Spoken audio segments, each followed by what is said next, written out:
નમસ્કાર મિત્રો, સ્વાગત છે તમારું માર્કેટ બુલેટિન ચેનલમાં. તમને ખ્યાલ જ છે કે આપણે માર્કેટ બુલેટિન ચેનલમાં પોસ્ટ કરીએ છીએ શેર બજાર તથા આઈપીઓ અને એસએમઈ આઈપીઓ લગતા તમામ મહત્ત્વના અપડેટ એ પણ આપણી ગુજરાતી ભાષામાં. તો જો હજુ સુધી તમે માર્કેટ બુલેટિન ચેનલને સબસ્ક્રાઈબ ન કરી હોય તો હમણાં જ કરી આપો અને જલ્દીથી આપણા 10,000 સબસ્ક્રાઈબર પૂર્ણ થઈ જાય તેમાં સહયોગ આપો, જેથી અમે તમને આવી જ સરસ માહિતી ગુજરાતી ભાષામાં આપતા રહીએ. તો ચાલો વધુ વાત ન કરતાં શરૂઆત કરીએ. આજે આપણે વાત કરીશું મેઇન બોર્ડ આઈપીઓની. આપ જાણો છો કે મેઇન બોર્ડ ઉપર આવી રહ્યા છે એક બાદ એક 4થી વધુ આઈપીઓ. તો તમામ આઈપીઓ વિશે અમે તમને માહિતી અને વિગત આપવાનો પ્રયાસ કરશું, એ પણ આપણી ગુજરાતી ભાષામાં. આજે આપણે વાત કરશું એલન બેરી ઇન્ડસ્ટ્રીયલ ગેસીસ લિમિટેડના આઈપીઓ વિશે. આઈપીઓ વિશે અમે તમને તમામ વિગતવાર માહિતી આપશું, એ પણ આપણી ગુજરાતી ભાષામાં. વિડીયો થોડો લાંબો થઈ શકે છે, પણ વિડીયો સંપૂર્ણ નિહાળજો, જેથી આગળ કરીને ભવિષ્યમાં તમારે પણ કોઈ આઈપીઓનું એનાલિસિસ કરવું હોય કે આઈપીઓ વિશે માહિતી મેળવવી હોય તો કઈ રીતે કયા મુદ્દાઓ ઉપર ધ્યાન રાખવું જોઈએ તે તમને માહિતી મળે. અને વિડીયોમાં આપણે છેલ્લે વાત કરશું કે આઈપીઓમાં અરજી કરવી કે નહીં, પણ વિડીયો આપ સંપૂર્ણ નિહાળજો. તો ચાલો વધુ વાત ન કરતાં શરૂઆત કરીએ એલન બેરી ઇન્ડસ્ટ્રીયલ ગેસીસ લિમિટેડના કંપનીના બિઝનેસ વિશે.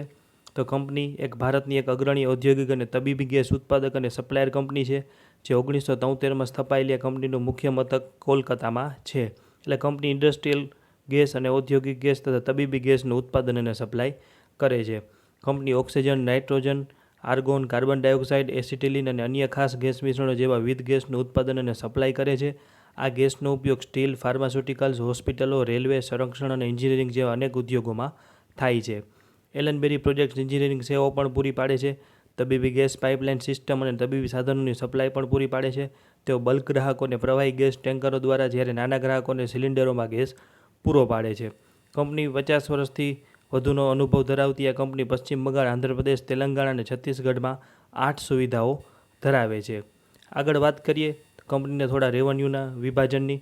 તો revenue from sales of gas related products, એટલે કંપનીનું 93.59% જેટલું રેવન્યુ ગેસના વેચાણમાંથી આવે છે અને 6.41% જે રેવન્યુ એન્જિનિયરિંગ પ્રોજેક્ટમાંથી આવે છે 2025ના આંકડા મુજબ. હવે વાત કરીએ સેક્ટર એલોકેશનની, એટલે કયા સેક્ટરમાંથી કેટલું રેવન્યુ આવે છે કંપનીનું. તો સ્ટીલ સેક્ટરમાંથી અને હેલ્થકેર સેક્ટરમાંથી સૌથી વધુ આવે છે.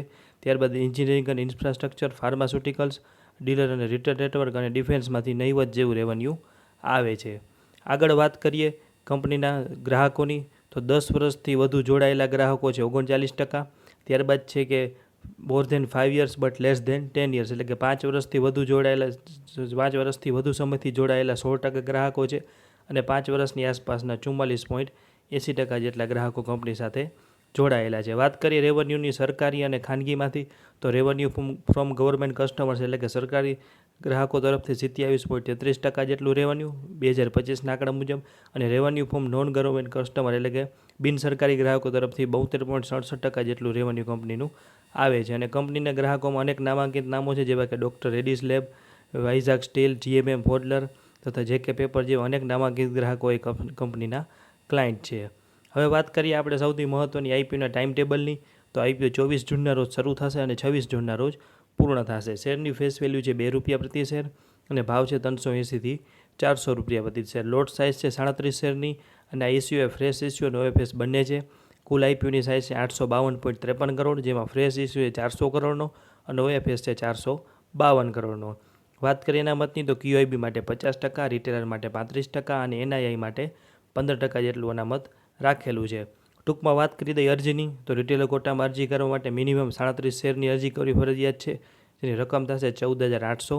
ત્યારબાદ વાત કરીએ સ્મોલ એચએનઆઈ. તો સ્મોલ એચએનઆઈ કોટામાં અરજી કરવા માટે 14 લોટ, એટલે કે 518 શેરની અરજી કરવી ફરજિયાત છે, જેની રકમ થશે ₹2,07,200.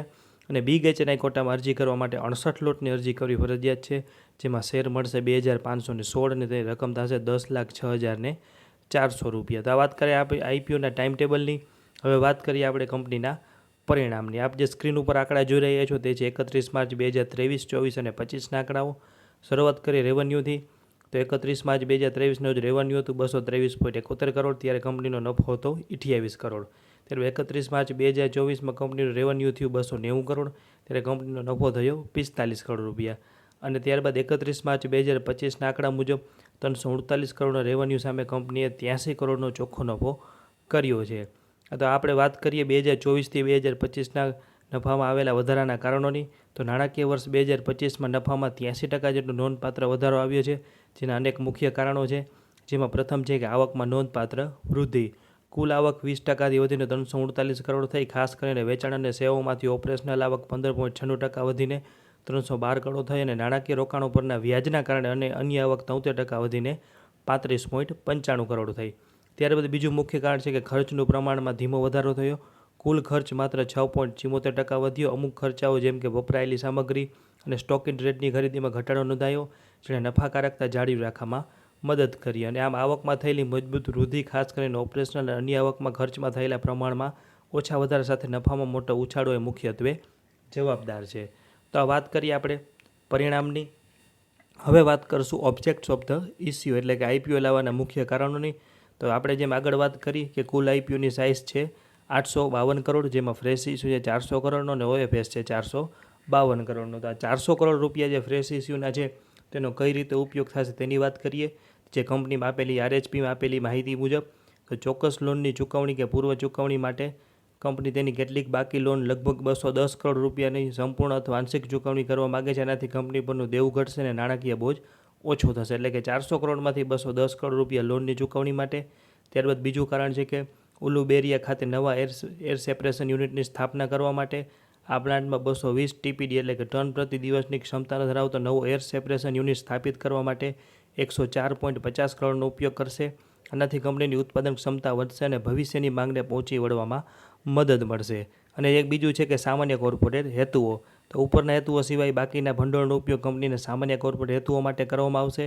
આમાં કાર્યકારી મૂડીની જરૂરિયાતો, ભવિષ્યના વિકાસ માટે રોકાણ, સામાન્ય વહીવટી ખર્ચાઓ અને અન્ય વ્યાવસાયિક જરૂરિયાતોનો સમાવેશ થઈ શકે છે. આ ઉદ્દેશ્યો કંપનીને દેવા ઘટાડવા, ઉત્પાદન ક્ષમતા વધારવા અને ભવિષ્યના વિકાસ માટે નાણાકીય રીતે મજબૂત બનાવવા પ્રયાસો દર્શાવે છે. તો આપણે વાત કરી કે 400 કરોડના ઉપયોગની. હવે આપણે થોડી વાત કરીએ કમ્પેરિઝનની એટલે કે સરખામણી અને વિશ્લેષણની. તો આપ જેમ સ્ક્રીન ઉપર જોઈ રાખ્યો કંપનીના આરએચપીમાં કંપનીએ પોતાની હરીફ કંપની તરીકે ફક્ત લિન્ડે ઇન્ડિયા લિમિટેડને દર્શાવી છે. પણ આપ જો સરેરાશ ધ્યાન દોરો તો લગભગ ઘણી એવી કંપનીઓ છે 2 જેટલી કે જે આ ક્ષેત્રમાં પરફેક્ટ તેની સાથે કમ્પેર ન કરી શકાય પણ તેના સેક્ટરની કહી શકાય તેવી છે.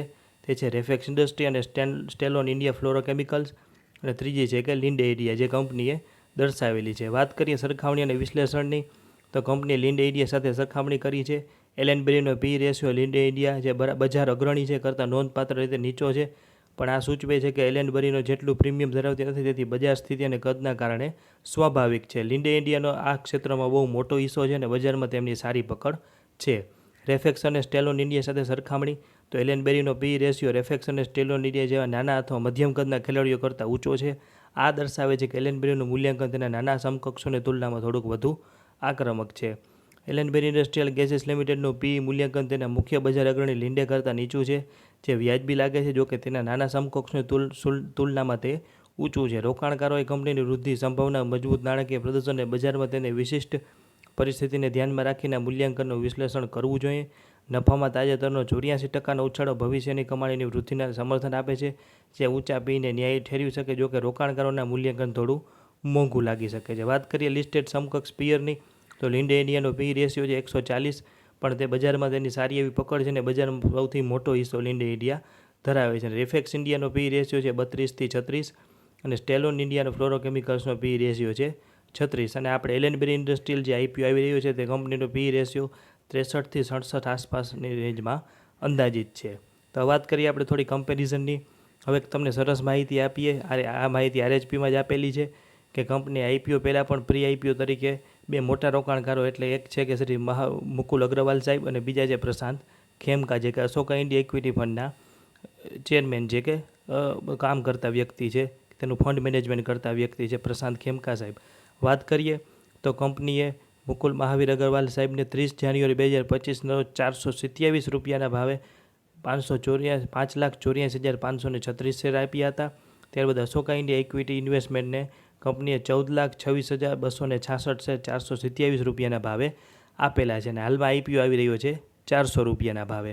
અને પ્રમોટરના શેર હોલ્ડિંગની વાત કરીએ તો પદમકુમાર અગ્રવાલ પાસે 61%, વરુણ અગ્રવાલ પાસે 25%, શાંતિ અગ્રવાલ પાસે 9.5% અને અશોકા ઇન્ડિયા ઇક્વિટી ફંડ પાસે 1.09% જેટલો હિસ્સો આઈપીઓ પહેલાં રહ્યો છે. આમાંથી 2 મુખ્ય પ્રમોટર પોતાનો હિસ્સો સેલ કરશે જેમાં છે પદમકુમાર અગ્રવાલ અને વરુણ અગ્રવાલ. આગળ વાત કરીએ થોડી બોર્ડ ઓફ ડાયરેક્ટર્સની, તો કંપનીના પદ્મકુમાર અગ્રવાલ કે જે ચેરમેન અને મેનેજિંગ ડિરેક્ટર છે, જે કંપનીના સ્થાપક સભ્ય છે, 1995થી કંપની સાથે જોડાયેલા છે અને પૂર્વીય ક્ષેત્રના વ્યવસાય અને ગવર્નન્સ માટે જવાબદાર છે. ત્યારબાદ છે વરુણ અગ્રવાલ સાહેબ કે જે 2008થી જોડાયેલા છે, દક્ષિણી ક્ષેત્રના વ્યવસાય અને નાણાકીય કામગીરી માટે જવાબદાર છે. જ્યાં છે સૌમિત્ર બોઝ, અજીત ખંડેલવાલ, પવન મારદા, સીમા સાપુ, આ બધા નોન એક્ઝિક્યુટિવ ડાયરેક્ટર, સ્વતંત્ર ડિરેક્ટર્સ છે, જે નાણાકીય મૂડી બજાર, વહીવટ અને શિક્ષણ જેવા વિવિધ ક્ષેત્રોમાં વ્યાપક અનુભવ ધરાવે છે.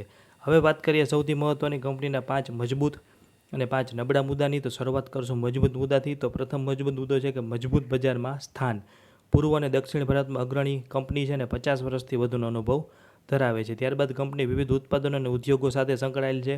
અનેક ગેસ અને 12થી વધુ ઉદ્યોગોમાં હાજરી એ કંપનીનું જોખમ ઘટાડે છે. ત્યારબાદ છે સ્થિર આવક અને ગ્રાહક સાથેના સંબંધો. આગળ જેમ આપણે વાત કરી કે લાંબા ગાળાના કરારો અને 85% પુનરાવર્તિત ગ્રાહકો કંપની પાસે આવેલા છે. ત્યારબાદ મહત્ત્વનો મુદ્દો છે કે મજબૂત નાણાકીય વૃદ્ધિ. નાણાકીય વર્ષ 2025માં આવકમાં 20% અને નફામાં 84% વધારો જોવા મળ્યો હતો. અને એક છે સ્પષ્ટ આઈપીઓ ભંડોળનો ઉપયોગ. આગળ જેમ આપણે વિગતવાર વાત કરી કે દેવું ઘટાડવા અને નવીન ઉત્પાદન ક્ષમતા માટે ભંડોળનો ઉપયોગ કરવામાં આવશે. વાત કરીએ નબળા મુદ્દાની, તો કંપનીનો નાનો બજાર હિસ્સો. લિન્ડે ઇન્ડિયા જેવા મોટા સ્પર્ધકો સામે પ્રમાણમાં નાનો હિસ્સો, લગભગ 2.68%. ત્યારબાદ નબળો મુદ્દો છે કે અમુક ગેસ ઉપર વધુ નિર્ભરતા.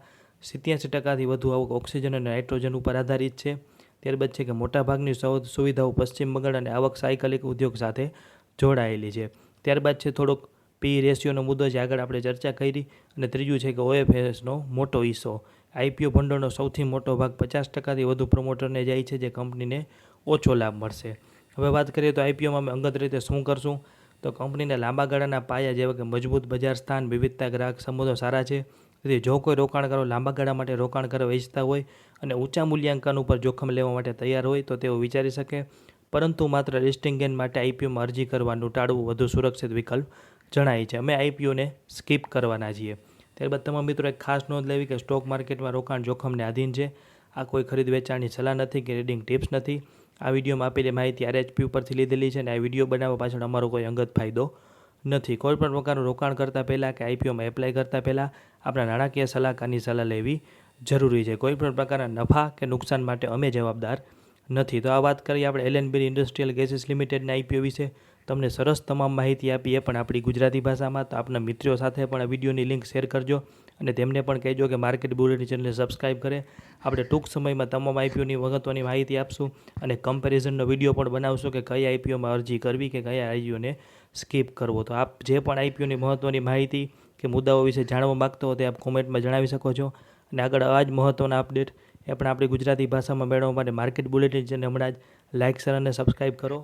આભાર.